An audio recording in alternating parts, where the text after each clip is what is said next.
Assalamualaikum warahmatullahi wabarakatuh. Perkenalkan, saya Erika Merina, angkatan 15 dengan NDH 37. Pembahasan tugas kali ini yaitu analisis isu dan gagasan kreatif mewujudkan smart governance. Berikut merupakan isu yang terdapat di instansi saya, yaitu Dinas Ketahanan Pangan, Pertanian, dan Perikanan. Yang pertama, pelaporan data dari Menteri Tani masih manual. Kurangnya pegawai sehingga tidak efektif dalam menyelesaikan tugas. Informasi mengenai potensi wilayah, komoditas unggulan, harga pasar belum mudah untuk diakses. Masih rendahnya responsif pegawai dalam menyelesaikan tugas. Yang kelima, realisasi AUTP Majalengka masih rendah. Dan yang keenam, sulitnya monitoring rekomendasi solar. Kemudian yaitu deskripsi isu. Pertama, pelaporan data dari Menteri Tani masih manual. Kondisi saat ini yaitu pelaporan data yang dilakukan Menteri Tani masih manual menggunakan kertas dan pensil lalu diserahkan ke dinas. Dampaknya yaitu menghabiskan banyak waktu untuk mengumpulkan data-data dari 26 kecamatan. Pihak yang terdampaknya ini instansi atau dinas. Kemudian isu yang kedua yaitu kurangnya pegawai sehingga tidak efektif dalam menyelesaikan tugas, di mana banyaknya pekerjaan yang harus diselesaikan namun jumlah tenaga kerja tidak memadai, berdampak pada menumpuknya tugas pada setiap orang. Hal tersebut tidak efektif dan juga tidak efisien. Kemudian isu yang ketiga yaitu informasi mengenai potensi wilayah, komoditas unggulan, harga pasar belum mudah diakses. Dampaknya yaitu publik kesulitan untuk mendapatkan informasi. Pihak yang terdampaknya ini adalah masyarakat. Isu yang ketiga yaitu masih rendahnya responsif pegawai dalam menyelesaikan tugas.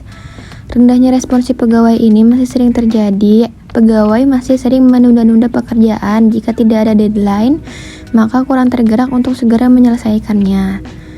Dampaknya adalah jika ada pekerjaan yang harus dikumpulkan ke instansi lain, maka pengumpulannya akan terlambat dan akan mendapatkan pandangan yang kurang baik dari instansi terkait. Pihak yang terdampaknya yaitu instansi dan instansi lain. Lalu isu selanjutnya yaitu realisasi AUTP di Majalengka masih rendah, di mana realisasi yang terdapat tidak mencapai target yang telah ditentukan. Dampaknya yaitu petani yang mengalami gagal panen dan tidak mengikuti AUTP tidak mempunyai modal awal untuk penanaman kembali. Pihak terdampaknya yaitu instansi dan petani. Kemudian isu yang selanjutnya yaitu sulitnya monitoring rekomendasi solar, di mana rekomendasi solar ini merupakan sesuatu yang bersubsidi sehingga memerlukan koordinasi lintas instansi, penyesuaian aturan sulit ke masyarakat. Dampaknya tidak kondusifnya penyaluran solar untuk petani.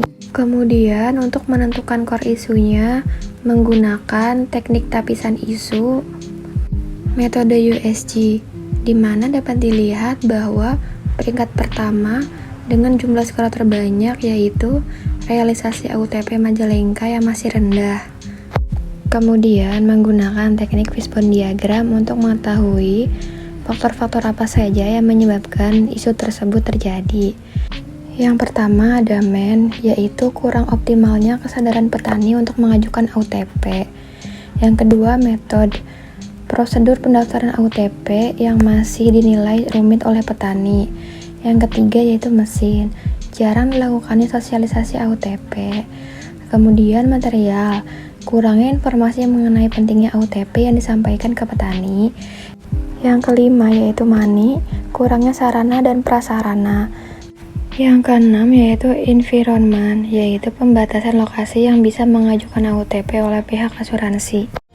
Kemudian gagasan kreatifnya yang pertama untuk dengan alternatif diberikannya sosialisasi mengenai pentingnya AUTP dan pemahaman secara perlahan agar petani beranjak menyadari pentingnya AUTP.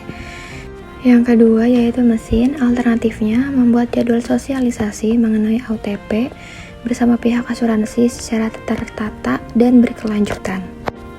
Kemudian untuk metode alternatifnya penyederhanaan prosedur pendaftaran AUTP. Untuk material alternatifnya diberikannya sosialisasi mengenai pentingnya AUTP Selanjutnya yaitu money, alternatifnya penambahan sarana dan prasarana untuk penyampaian sosialisasi, dan environment, alternatifnya yaitu koordinasi dengan pihak asuransi agar terciptanya hak yang sama untuk semua lokasi.